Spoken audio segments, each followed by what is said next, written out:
Olá, hoje estreia o programa Olhar Empresarial. Vamos conversar sobre carreira, gestão e mercado empresarial com Ulisses Tapajós.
O Olhar Empresarial estreia hoje, estamos recebendo com muita honra o Dr. Ulisses Tapajós Neto. Vamos estar conversando sobre carreira, mercado e gestão empresarial. Muito obrigada por ter aceito o nosso convite. Muito obrigado, minha gente, Ipério, Aida. Eu me sinto verdadeiramente privilegiado, é uma honra poder participar do programa inaugural nesse ambiente charmoso, com essa equipe competente, e eu estou absolutamente certo de que o Olhar Empresarial vai marcar a sociedade amazonense com seus belos programas, com seus fortes conteúdos, com as informações bastante úteis que vão servir à classe empresarial para as suas orientações, para as suas decisões. Eu desejo a todos vocês que esse programa seja verdadeiramente um grande sucesso. Obrigada. Obrigado, Bom, Dr. Ulisses Tapajós, ele é graduado em Engenharia Química pela Universidade Federal do Paraná. Dr. Ulisses Tapajós foi presidente da MASA da Amazônia, do Grupo Multibras, e hoje proprietário da Ação Investimentos. Bom, Ulisses, eu tive já a honra de assistir a uma palestra sua e eu gostaria de começar por este tema principal. As histórias de criança, a educação doméstica, né, que é onde começa a tua palestra nesse quesito de gestão empresarial. É verdade, eu sempre destaco que Deus foi muito generoso comigo, porque nascido numa família muito humilde aqui na cidade de Manaus, meu pai era garçom, minha mãe uma modesta funcionária pública, eu tive o privilégio de ter sido criado numa família muito cristã, onde recebi do meu pai e da minha mãe os ensinamentos e a educação doméstica que me serviram de base e que eu asseguro garantiram todo o meu sucesso empresarial. Foi através da prática daquilo que eu recebi na minha infância, com muito amor, com muito carinho, com muita veemência, onde meu pai e minha mãe me ensinavam de que nós devemos ser iguais a todos, nós somos seres humanos iguais, que nós devemos agir com honradez, que nós devemos falar a verdade, que nós temos que respeitar o mais velho, que nós temos que considerar todas as pessoas. Isso foi para mim um motivo muito forte para que eu pudesse alicerçar toda a minha carreira. Meu pai e minha mãe, num ambiente muito modesto em que nós vivíamos, sempre me diziam de que o caminho do sucesso Deus permite a todos, aos pobres e aos ricos. Ele passa por você ter que estudar muito, trabalhar muito e ser muito educado com as pessoas, ser muito humilde com as pessoas. Eu tive a possibilidade, graças à generosidade do meu bom Deus, de fazer tudo isso na minha vida. Daí que aos 65 anos, recém-aposentado, eu tenho o privilégio de olhar para trás e perceber de que esses ensinamentos foram muito úteis e eu pude transmitir isso a tantas e tantas pessoas com quem eu tive a oportunidade de trabalhar. Deram bons frutos, né? É verdade, sempre deram bons frutos. O DNA empreendedor, quando você descobriu que você tinha essa veia empreendedora? Começou muito cedo. O meu pai sempre me dizia de que para a gente mudar a vida da nossa família, eu tinha que estudar muito, tinha que trabalhar muito e tinha que tratar as pessoas com educação e com humildade. O estudar muito, eu sempre fui muito orientado, às vezes até compulsoriamente, por meios de castigos, pelo meu pai e pela minha mãe, e daí que de tanto ficar de castigo e ter que estudar, eu aprendi a gostar de estudar, eu aprendi a importância de estudar. Eu me formei muito cedo na cidade de Manaus, graças à determinação dos meus pais, através de uma passagem da FAB, Força Aérea Brasileira, eu fui ao Sul, e lá, como todo jovem, muito simples, que vai fazer a sua vida, eu tive inúmeras dificuldades, mas consegui cursar a Faculdade de Engenharia Química na Universidade Federal do Paraná e retornei a Manaus, formado como engenheiro químico, em 1969. O Grupo Multibras, hoje MASA da Amazônia, qual foi a importância que ele teve na sua carreira e as tomadas de decisões que você teve lá dentro e os resultados delas? Hyperion, eu trabalhei construindo a Multibras, naquela época se chamava Évia da Amazônia. Começamos a construção em 1976 e inauguramos a fábrica em agosto de 1978. Durante esse período aconteceu o acidente que motivou o seu Natan a deixar a atividade empresarial em Manaus. Então, aquele grupo se desfez e eu tomei a decisão de permanecer trabalhando na Multibras, naquela época chamava Évia, porque como eu era engenheiro químico e aquela era uma fábrica que ia produzir peças plásticas, eu me identifiquei muito com o processo produtivo. Acabei permanecendo na fábrica, comecei como engenheiro iniciante, até então eu era um engenheiro implantador de fábrica, mas eu passei a ser um engenheiro de fábrica, residente numa fábrica. Comecei do zero como engenheiro júnior e de 1978, 76, 78, até 1993 eu fui um jovem que cresci exponencialmente na minha carreira, principalmente pelo fato de que eu tinha uma habilidade muito grande, ensinada pelos meus pais, de tratar com as pessoas. Eu tratava com as pessoas de uma maneira igual, de uma maneira honesta, de uma maneira transparente, de uma maneira justa.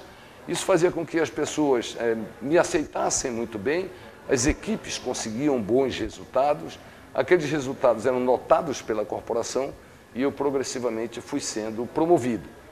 Aconteceram duas grandes decisões que marcaram a minha carreira na MASA. A primeira decisão que eu ligo a um momento muito importante da nossa empresa foi em 1993, quando o presidente Collor havia acabado de assumir a presidência da República. Ele tomou duas medidas que mexeram com o país todo. Vocês se lembram, a primeira, ele levou toda a nossa poupança de volta para o governo, a pretexto de enxugar a liquidez do mercado financeiro. E a segunda, ele abriu a importação aos produtos do estrangeiro, a pretexto de que aqui no Brasil nós fabricávamos carroças, que os nossos produtos eles não tinham nem qualidade nem produtividade, o que era uma absoluta verdade. Só que as empresas não estavam preparadas para competir naquele ambiente globalizado. Os produtos estrangeiros, notadamente os japoneses, que aqui chegavam, eles tinham melhor qualidade, eles tinham menor preço, eles tinham muito mais atrativos, de tal sorte que isso pesou muito contra a indústria nacional do norte ao sul do país. Todas as empresas passaram por muitas dificuldades, porque elas não conseguiam competir contra aqueles produtos importados. Eles eram mais baratos. Primeiro passo, as empresas baixaram os seus preços, mas como nós não sabíamos baixar custos proporcionalmente a baixar preços, acabou que as empresas brasileiras entraram numa rota de prejuízo muito grande e acabaram por ter uma série de problemas. Algumas fecharam, outras foram vendidas, outras foram fundidas. Dentro desse universo, a Multibras da Amazônia, naquela oportunidade, também era uma empresa despreparada e houve uma determinação da direção da companhia de que a empresa fosse fechada. Eu fui chamado a São Paulo, para minha surpresa, eu assumi a presidência da empresa, eu não estava preparado, como os próprios diretores diziam, você não está preparado, mas você tem sangue de amazonense, você conhece a sua gente e você vai encontrar uma forma menos traumática de que a companhia seja fechada com um mínimo de dor. Colocado como presidente com essa missão de fechar a companhia em aproximadamente 6 meses, eu voltei a Manaus, eu exatamente não sabia o que fazer e prevaleci os ensinamentos do meu pai. Eu fui à minha equipe, nos reunimos no restaurante da companhia, eu sempre tive muita habilidade com o microfone e eu dizia para os guerreiros da Multibras que a gente tinha que lutar contra aquele estado de coisas. Graças a um pacto firmado, com base à sinceridade, com base àquele desconforto, nós íamos fechar, e se nós fechássemos, nós estávamos, todos nós, na rota da miséria, a gente ia passar aí por enormes dificuldades. Aquele grupo se juntou, pactuou, passar por enormes dificuldades, e a Multibras, numa história muito longa, ela deu a volta por cima, ela saiu daquela dificuldade, E em 13 anos, de 1993 até 2006, ela se transformou na melhor empresa para se trabalhar no Brasil. Essa foi a primeira grande decisão marcante, que foi a decisão de lutar e a decisão, e como consequência, vencer. Depois teve a segunda decisão. Você vai responder depois do intervalo.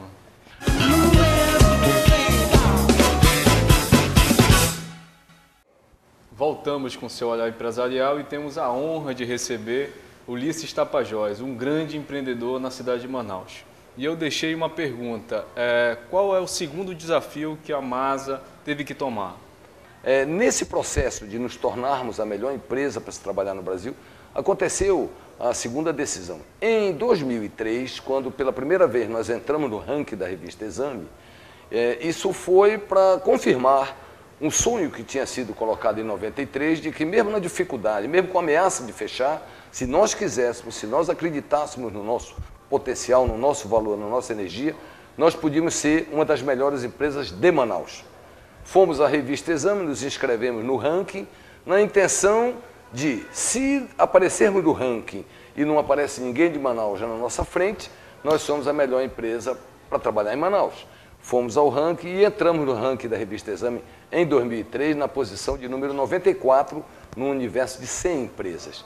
Isso nos deixou, evidentemente, muito felizes. A fábrica parou, todos se abraçaram, as sirenes tocaram, as buzinas dos caminhões, dos ônibus, nós nos abraçávamos, nós chorávamos. Afinal de contas, nós íamos fechar e, de repente, a gente estava ali ranqueado entre as melhores empresas para se trabalhar no Brasil. No ano seguinte, continuando esse momento de felicidade, esse ambiente que a gente vinha desenvolvendo, para nossa surpresa, nós aparecemos na revista Exame não mais de 94, mas como número 30. Nós saltamos de 94 para 30. Isso foi uma felicidade muito grande, mas tudo na vida tem um porquê. Eu fui, então, até a revista Exame procurar me inteirar o que tinha acontecido dentro dos critérios que a revista examinava, que tinha feito com que a Multibras tivesse sido tão bem pontuada, tivesse sido tão bem ranqueada. E aí descobri aquilo que causou a segunda grande mudança na companhia. Eu descobri que as empresas que têm o melhor ambiente de trabalho, o ambiente de trabalho mais saudável, são as empresas mais rentáveis, são as empresas lucrativas. Eu descobri naquela ocasião que pessoas felizes conseguem sempre os melhores resultados nas suas atividades. E nós colocamos essa máxima como uma filosofia, uma estratégia empresarial de procurar criar o máximo ambiente de felicidade dentro da nossa companhia, de tal maneira que nós fôssemos uma das companhias mais rentáveis. Procurando descobrir como se faz isso, nós verificamos, e isso surpreende muita gente, de que conseguimos fazer isso desde que a gente trabalhe o desenvolvimento do estilo de liderança do nosso staff, dos nossos líderes, e a gente trabalha a maturidade dos nossos colaboradores. Para que isso aconteça, você não precisa gastar um centavo, você precisa apenas ter amor e tempo. Amor para poder transmitir e tempo e paciência para você voltar até as pessoas internalizarem. Nós tomamos a decisão de fazer com que a Masa da Amazônia fosse a melhor empresa para trabalhar no Brasil. Isso ia representar um ambiente de trabalho muito saudável, onde as pessoas trabalhariam sorrindo, felizes, realizadas, satisfeitas. A nossa rentabilidade aumentaria, a companhia ganharia poder de reinvestir. Graças a isso, a Masa da Amazônia é a empresa que é hoje, o destaque que é hoje lá no nosso polo industrial. Essas foram as duas decisões que marcaram a Masa. A decisão de 93 de não fechar, de lutar, e a decisão de 2003 de acreditar no nosso potencial, uma empresa do polo industrial do Amazonas, do meio da floresta amazônica, poder ser a número 1 em 1 milhão de empresas brasileiras, escolhida como a melhor empresa para trabalhar no Brasil, nos anos de 2006 e 2007. Bom, e no próximo bloco, eu gostaria de saber se você ainda tem planos para montar uma ONG que vai trabalhar com a capacitação de pessoas sem emprego.